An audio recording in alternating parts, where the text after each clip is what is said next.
Sejamos todos bem-vindos a mais uma oportunidade de estudo do Evangelho segundo o Espiritismo na nossa casa virtual e na nossa casa física, para os que estão aqui.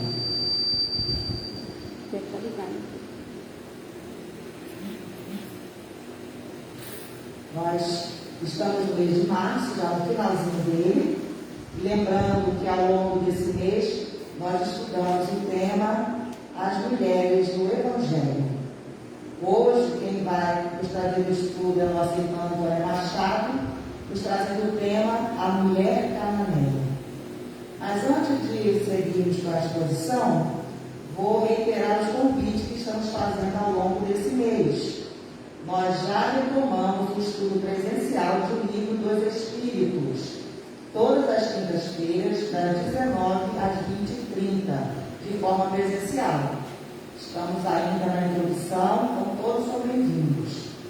E estamos também fazendo inscrições para as turmas de ESD, de Estudo Sistematizado da Doutrina Espírita. Teremos uma turma às terças-feiras, às 19 horas, e aos sábados, às 10h30. Então, convidados, aceitem nosso convite, sejam todos bem-vindos. E também, já no mês de abril, a nossa casa vai completar 109 anos de trabalho ininterrupto nesse espaço aqui. O nosso ponto de luz completará 109 anos. E nós temos um convite a fazer. No dia 16 de abril, às 9 horas, a nossa reunião pública, nós comemoraremos o aniversário da nossa amada casa. Todos convidados para o dia 16 de abril, às 9 horas, nós vamos retomar um pouco a história desde a fundação da nossa casa. Então vai estar imperdível, não falta. Agora que já começam nossas reflexões, eu vou fazer a leitura da página que está no Evangelho segundo o Espiritismo, no capítulo 5, o item 25, que tem como título A Melancolia. Sabeis porque uma vaga tristeza se apodera por vezes dos vossos corações e vos faz achar a vida tão amarga? É o vosso espírito que aspira à felicidade e à liberdade e que, preso ao corpo que lhe serve de prisão, se extenua em vãos esforços para dele sair. Mas vendo que são inúteis, cai no desencorajamento e o corpo, suportando sua influência, a languidez, o abatimento, uma espécie de apatia se apoderam de vós e vos achais infelizes. Crede, resisti com energia essas impressões que enfraquecem a vossa vontade. Essas aspirações para uma vida melhor são inatas no espírito de todos os homens, mas não as procureis neste mundo. E atualmente, quando Deus vos envia seus espíritos para vos instruírem sobre a felicidade que vos reserva, esperai pacientemente o anjo da libertação, que deve vos ajudar a romper os laços que mantêm vosso espírito cativo. Lembrai-vos de que tendes a cumprir, durante vossa prova na terra, uma missão de que não suspeitais, seja vos devotando à vossa família, seja cumprindo os diversos deveres que Deus vos confiou. E se no curso dessa prova e desempenhando vossa tarefa, vedes os cuidados, as inquietações, os desgostos precipitarem-se sobre vós, sede fortes e corajosos para os suportar. Afrontai-os francamente, eles são de curta duração e devem vos conduzir para perto dos amigos e chorais, que se regozijarão com a vossa chegada entre eles e vos estenderão os braços para vos conduzir a um lugar onde os desgostos da terra não têm acesso. Essa mensagem é do nosso irmão François de Menezes, ditada em Bordeaux. Atendemos para essa orientação do Evangelho de Jesus. Então, Senhor, queremos nesta manhã tão bonita, ensolarada,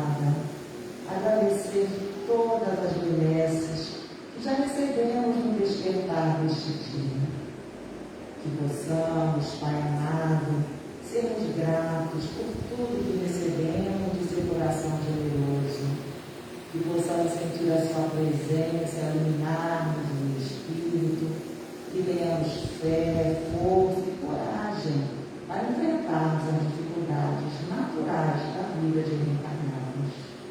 Que a tua luz, Pai amado, recaia sobre o nosso planeta, em especial nos locais onde as dores são mais graves, as aflições são mais agudas, que possam os pensamentos dos governantes serem envolvidos por essa tua luz amorosa. Que de nossa parte, Senhor, possamos também cumprir a missão que aqui viemos desempenhar, junto à família, junto à doutrina espírita, junto ao trabalho, aos nossos vizinhos, junto ao mundo em que estamos, Senhor. Que tenhamos sempre em mente que não estamos sós, que somos amados incondicionalmente e que temos todos os recursos necessários para vencermos os momentos de aflições e de dúvidas. Uma vez mais, Senhor, e agradecemos por esta bendita oportunidade. Que assim seja. Então, assim, gratos, vou chamar a nossa companheira Antônia para fazer a exposição de hoje com o tema A Mulher Cananeia. Bom dia a todos. Bom dia.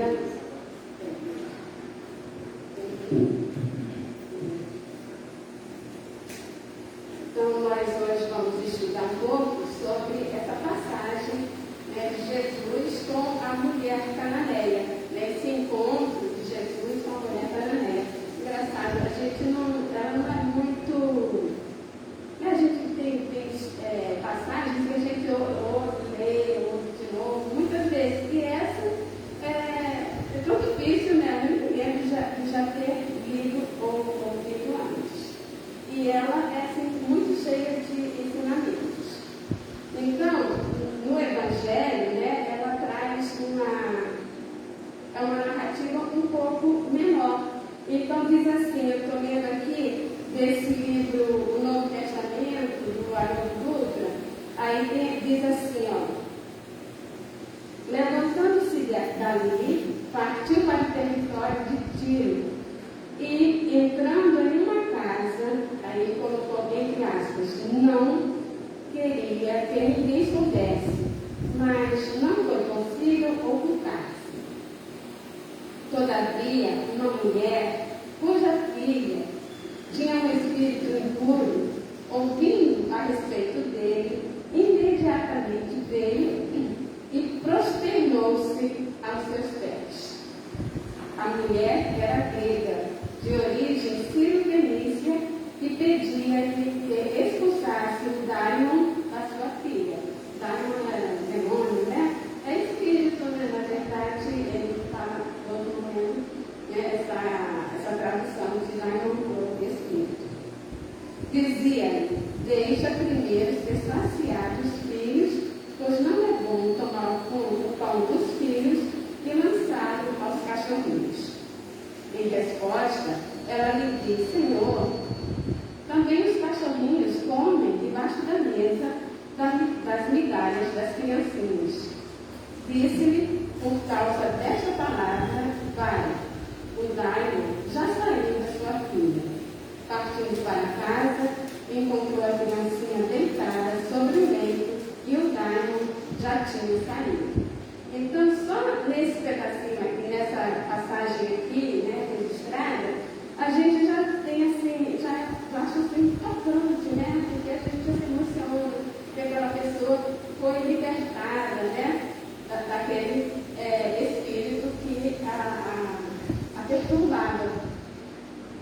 Mas assim, mesmo assim, quando tem certas palavras que nos deixam assim meio, né, assim, chocada, como que Jesus colocou, né, ele fala para ela, não é certo tirar os filhinhos para dar os cachorrinhos, né? Então, eu me lembrei que lá no Evangelho segundo o Espiritismo, quando Allan Kardec nos diz que quando nós ouvíssemos, né, certas palavras ou expressões atribuídas a Jesus que parecessem, que contrastassem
foi psicografado por Valdo Pereira Franco, mas editado por Amélia Provídeos.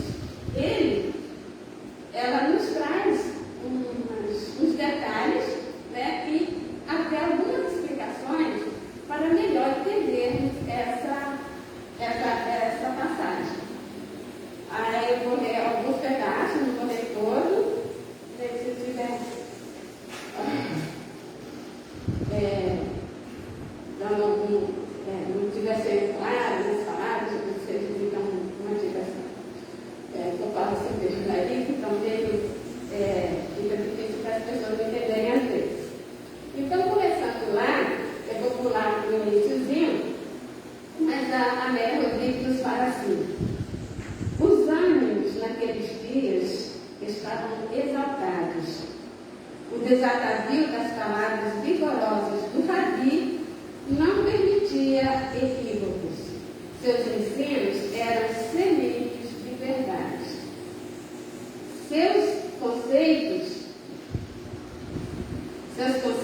não se coadunavam com as estranhas práticas em voga, nem se subalternizavam às legislações vigentes. Chegou aos discípulos e rumou ao noroeste, seguindo o curso do Jordão, como se lhe buscasse as nascentes. Não era a primeira vez que iria encontrar-se com o gentio.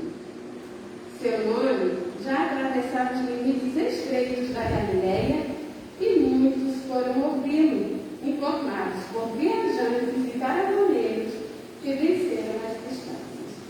Então, aqueles caravaneiros, né, mais rápidos chegaram e avisaram, né, que estavam vendo, muitas pessoas iam encontrá-los.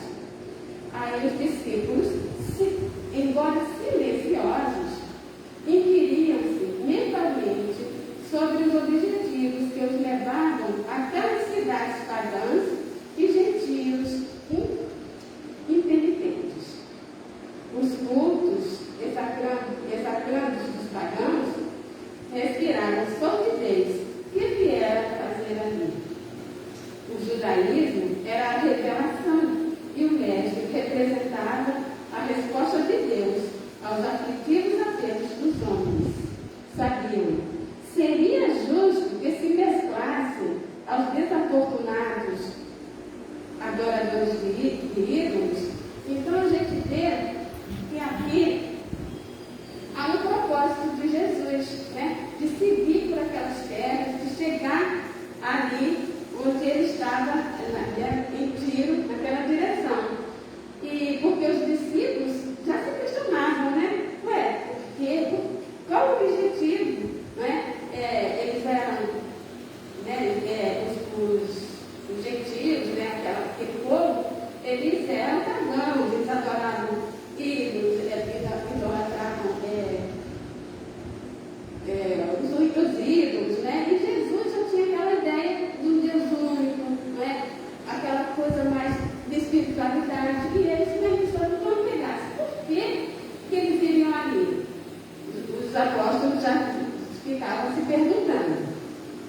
Aí, no dia seguinte, antes de descerem um estádio além das portas da cidade, dirigindo-se a Sidom, uma voz aflita levantou, vendo-os passar e seguindo-os de perto, exclamava: Senhor, filho de Davi, tem piedade de mim, pois que minha filha está miseravelmente possuída de espíritos demoníacos.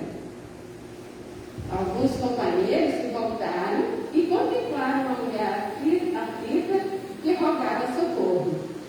Era, porém, uma estrangeira, então não era aquele grupo, né? Mesmo que fosse descendente de Israel, pois ela o identificava como filho de Davi, processava aqueles termos que lhe tinham execrado abjeta. Não lhe deram importância. Como continuasse o apelo, em desempregada ao Garvir, alguns se acercaram dele e sugeriram: despede-a, pois que vem gritando atrás de nós. E olha a atitude dos apóstolos.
tinha doçura, né, na expressão.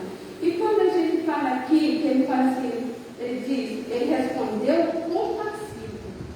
Quando eu fui olhar lá no dicionário, o significado de compassivo, ele fala assim, aquele que possui ou manifesta compaixão. Então ele não foi grosseiro, né? Embora a gente, quando lê aquilo assim, não, foi grosseiro, ele foi ríspido. Como é que Jesus falou isso, né? Nas palavras dele, tinha compaixão. Aí continua aqui no significado do dicionário, que empatiza com o sofrimento dos outros. Ele não foi diferente do sofrimento dela, né? Particularmente de quem compadece, que é compadecido ou benévolo. É lógico que é isso que a gente espera de Jesus, né? Então, realmente, ele foi compassivo, ele foi misericordioso, sim, e faz com que aquela mulher não foi diferente. Então, não tinha nenhuma negação. Aí continua. A mulher, num átimo, recuou mentalmente e recapitulou a vida. A filha era o seu tesouro, fortuna que lutava por preservar. A desventurada, tudo lhe tomara ao longo. A desventura, tudo lhe tomara ao longo dos anos. Felicidade, esposo, amigos, lutava destemidamente por futuro melhor. E nele a filhinha ocupava o centro. Não se recordava de uma falta contra os céus.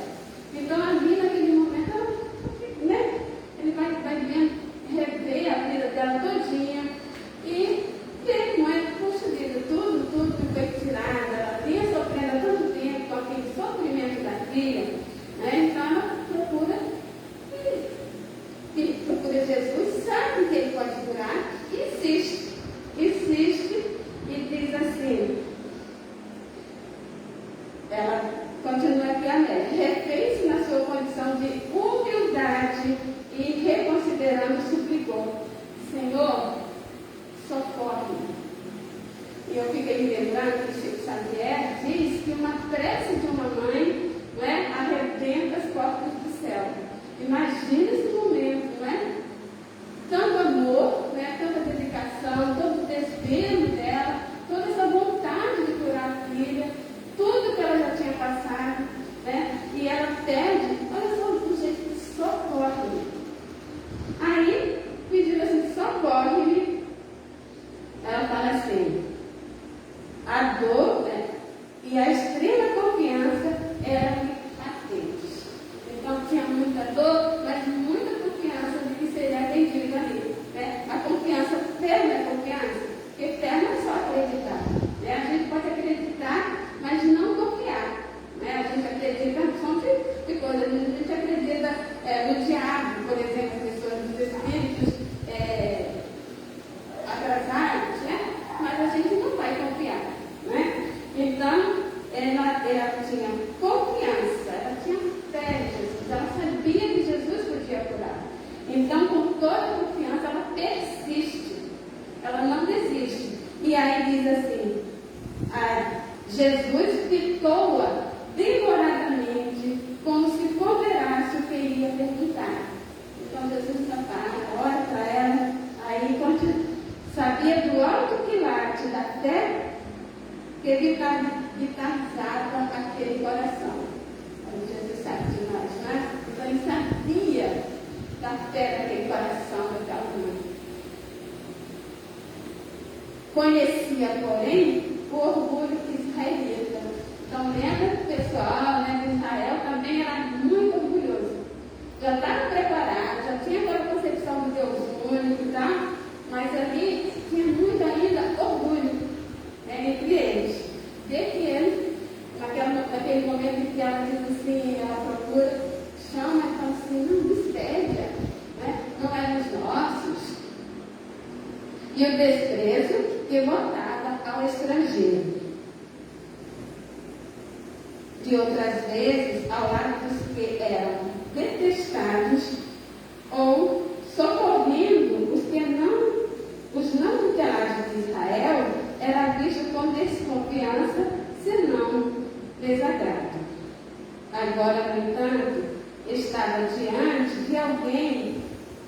portava amor e fé como gêmeas de luz no íntimo. Então, Jesus sabia da fé, do amor que tinha aquela pessoa ali.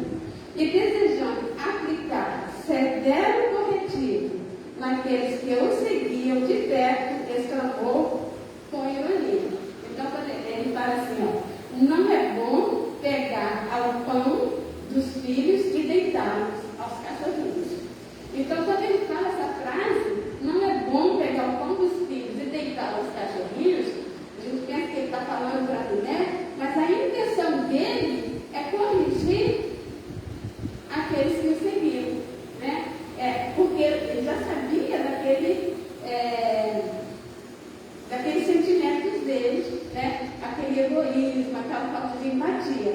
Então diz assim, a Nélia Rodrigues, para nos auxiliar nessa compreensão, cães eram aqueles que não participavam da eleição israelense. Então aquele povo que não era, né? Os israelenses eram chamados de cães. E na expressão cachorrinhos, soava como terna admoestação. A imagem forte falava por si mesmo. Então ele já, coloca aquele diminutivo para diminuir aquele impacto. Sofria, a Cananeia entendeu que a sua condição não lhe daria outra oportunidade. Sofria e resignava-se. Ela não queria, está me negando, né? Mas falando, mas é agora, ela é muito insistente mesmo, ela não podia desistir. Ela queria, ela sabia que ele podia curar. Então aquela fé dele, aquela fé robusta, não é? Que a gente precisa ter fé, porque às vezes as coisas não vêm imediatamente. A gente pede e tudo, mas não é naquele momento. Às vezes a gente precisa mesmo insistir, né? Precisa mesmo, mesmo aquela fé que a gente tem, precisa ser ainda reabastecida, a gente precisa buscar e vencer os obstáculos. Então, vencendo-se a si mesma e dominada pelo amor maternal, retrucou confiada. Sim, Senhor. Mas também os cachorrinhos comem das migalhas que caem das mesas dos seus senhores. Então, olha a fé dela, eu não quero mínimo, tudo que eu quero é isso. Né? Tudo eu sei que eu não sou, não sou israelense e tal, não tenho seguido o Senhor, não sou desse. Sabia também que não era tão ruim, mas que ela também não tinha nenhum comprometimento. Lá atrás a gente já viu. Mas ela falou, não preciso disso, eu preciso da cura da minha filha. Imagina, não é? Então, a mensagem dele, a mensagem de Jesus, destinava-se a Israel, sem dúvida, onde a dureza da lei e o orgulho preponderavam. Mas o seu reino abrangeria a terra toda. Então, realmente, Jesus veio, aquele que estava ali no meio daquele povo de Israel, mas o seu reino, aquelas missões, eram para todos nós. E por todo o tempo. Tanto que estamos aqui, nesse momento, depois de tanto tempo, ainda estudando. Olha que coisa boa, felizmente, nós estamos aqui ainda precisando trabalhar até o nosso orgulho, porque de repente nós mesmos ainda temos preconceitos com pessoas por causa da religião, por causa de um vício que a pessoa tem, não é? Não, aqui não tem, mas você não tem nem. Aí você pensa, não, será? Estava cheirando a bebida, não é? E tem, às vezes a gente fica, ficando, não quer nem dar um crédito, não quer nem dar uma palavra, ouvir uma palavra daquela pessoa, porque, não vai merecer mais nenhuma confiança, não vai merecer nenhum crédito, só por causa disso ou por causa daquilo. Nosso orgulho ainda precisamos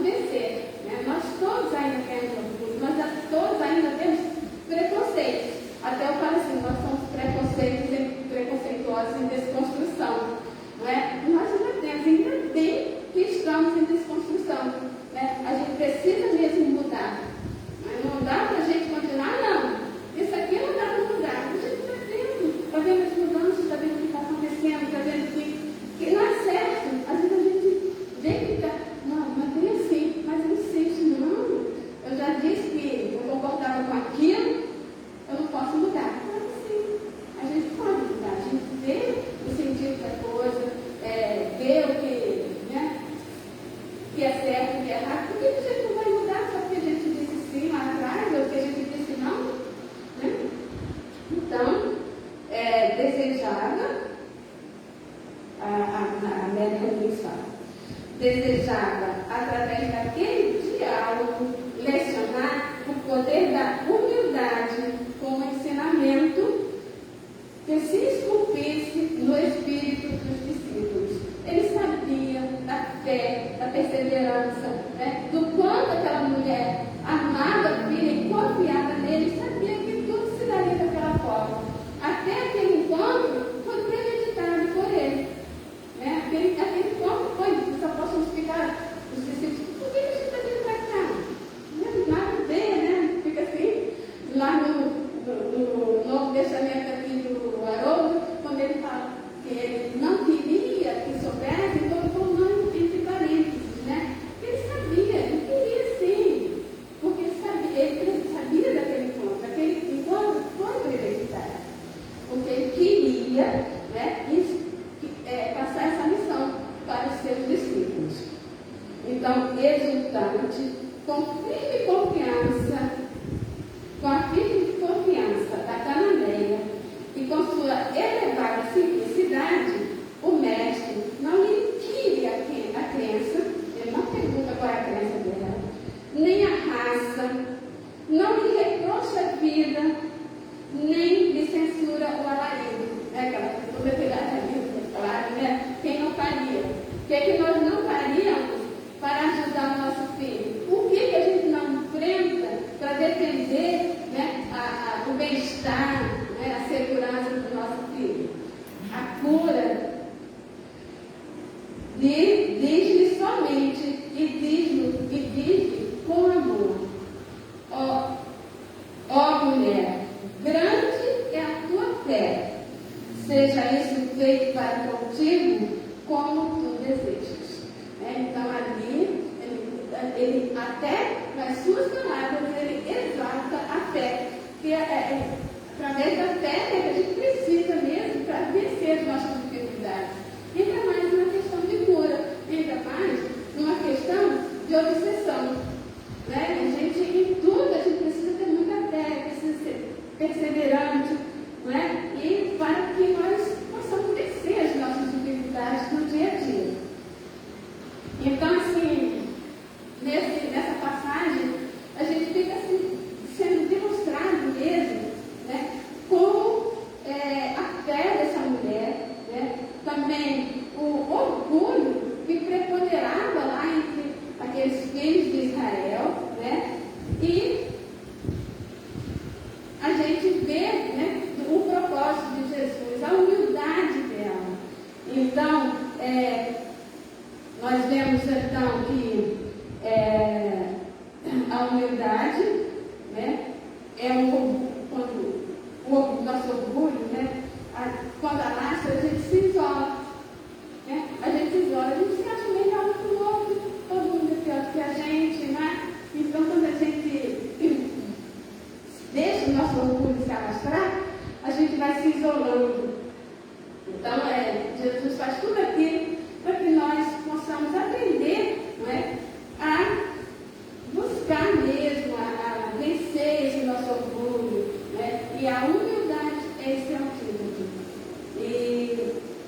espíritos e que os discípulos tentam ignorar aquela senhora, aí eu lembrei lá do Evangelho segundo o Espiritismo, lá no capítulo 5, ele fala assim, acho que é uma mensagem do Cordo, fala assim, eu acho que lá Cordo deve o espírita estar compenetrado de que a vida toda, sua vida toda, tem que ser um ato de amor e devotamento. Que faça ele o que fizer para se opor às decisões do Senhor, estas se cumprirão. Pode, portanto, sem receio, empregar todos os esforços para atenuar o amargor da expiação, certo, porém, de que só Deus cabe detê-la ou prolongá-la conforme julgar conveniente. Que as pessoas falam assim, não, então se a pessoa está passando por uma aprovação, ela tem que viver, eu não posso mexer, eu não posso, ela tem que viver, a gente não pode se meter nisso, né? Mas ele fala, não, que o que a gente quer que faça, se não tiver um tempo, né, de que aquilo se acabe, a gente faça, ela vai continuar vivendo, né? Tanto que aquela mulher, ela foi curada, a filha dela, porque realmente não era tempo de que aquilo parasse. Então, continua dizendo que todos estáis na terra para expiar, mas todos, sem exceção, né? Então, nós todos iguais, nós todos irmãos, nós todos sentiremos dores, passaremos por dores, e tem umas tarefas do aluno que fala que nós, né, nos igualamos na dor, toda dor igual. E é mesmo, né? Às vezes a pessoa fala assim, poxa, eu estou passando por isso, por aquilo, poxa, e sofrimento todo, só porque está passando por isso? Eu estou passando por isso, por aquilo, né? Mas até ele está sentindo a dor, mesmo que a gente sente, né? Porque, diz assim, cada um, o fardo é proporcional à sua condição, mais ou menos isso, né? Então, a dor de um é de todos. Então, diz assim, todos estáis na terra para expiar, mas todos, sem exceção, deveis esforçar-vos para abrandar a expiação de vossos semelhantes, de acordo com a lei de amor e caridade. Né? Isso está lá naquela, onde fala sobre orgulho, humildade e orgulho. Né? Então, nós todos devemos estar ali, nos olhando como irmãos, nos ajudando, né? Não podemos ignorar, nem ser por um ou por outro motivo. Então, nós também precisamos lembrar, né, que nenhuma religião, né, nos faz melhor que o outro, e que nós devemos, né, que o principal ali em relação à mulher cananeia, né, que a gente já teve outros ensinamentos, né, com relação a Jesus, que ele não tem essa divisão, né, fulano é disso, fulano é daquilo, não tem religião, não tem foco, para ele todos somos irmãos dele, ele veio para todos nós, né, e também com relação à mulher cananeia, a grande fé dela, né, que a gente precisa mesmo ter fé e perseverança e confiar em Jesus, confiar no que ele disse para nós, né, vinde a mim todos vós que estáis aflitos e eu vos aliviarei. Então não tem como, né, ele não estava brincando, e assim, se nós formos nas horas das nossas dificuldades, buscar no Evangelho, e agora nós espíritas com muito mais clareza, né, as lições, o amparo, a consolação, nós teremos. Né? Mesmo que aquela dor, que aquela dificuldade não desapareça de pronto, mas ela será abrandada, porque pela nossa compreensão, pela nossa confiança, né, de que tudo passa, né, de que a lei de Deus é de amor, de bondade. Então, a confiança fé no futuro, como diz, né, no Evangelho, tudo isso a gente vai passar por nossas dificuldades com mais tranquilidade. E muita gente sabe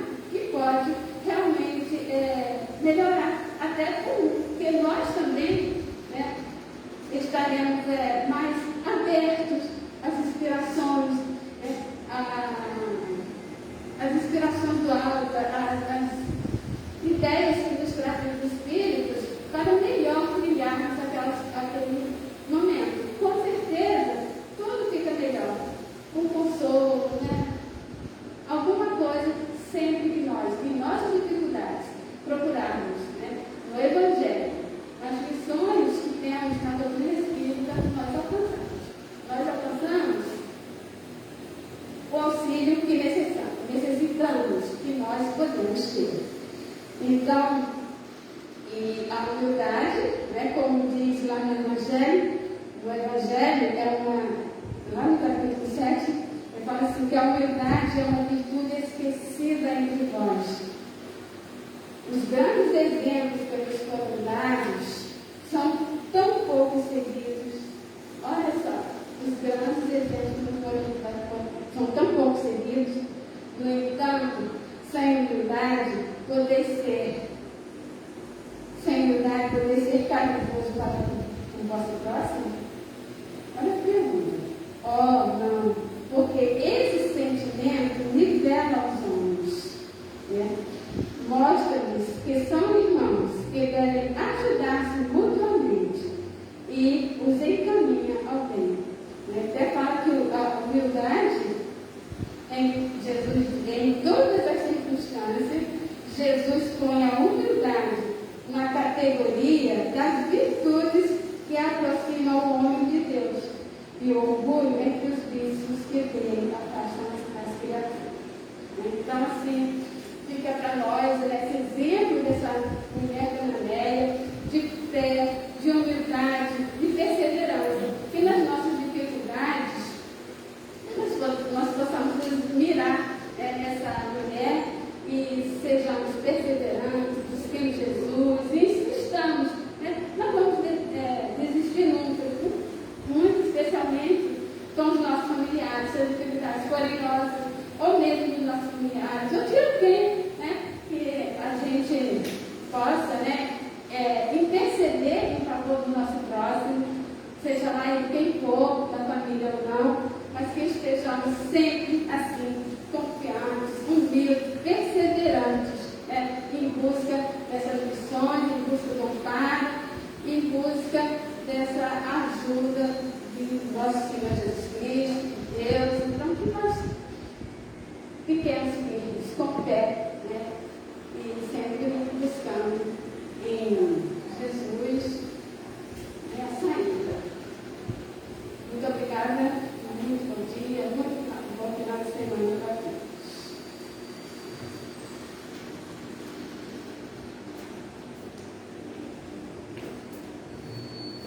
Nós que agradecemos a Antônia por essa excelente pesquisa. Bom conhecer essa história, que não é tão divulgada, com tantos detalhes.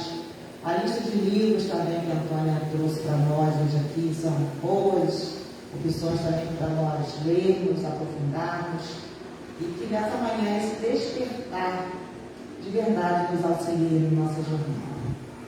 Então vamos agradecer a Deus, nosso Pai, que é todo amor e bondade, a Jesus, nosso irmão e amigo maior, médico de nossas almas. Vamos agradecer aos nossos mentores que nos inspiraram, nos trouxeram até aqui nessa manhã, aos mentores desta casa, dessa reunião, aos trabalhadores da espiritualidade, que incessantemente nos inspiram, cuidam para que nós tenhamos bom ânimo, para que não desistamos em meio às lutas e às tribulações.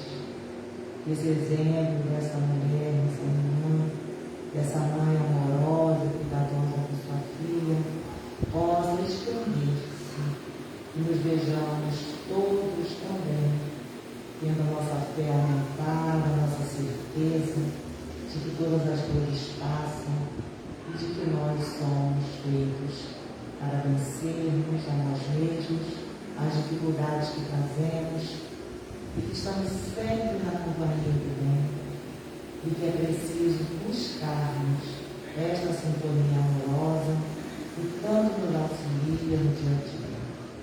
Que desta casa possam sair as energias necessárias, curativas, e alcancem os nossos irmãos da jornada.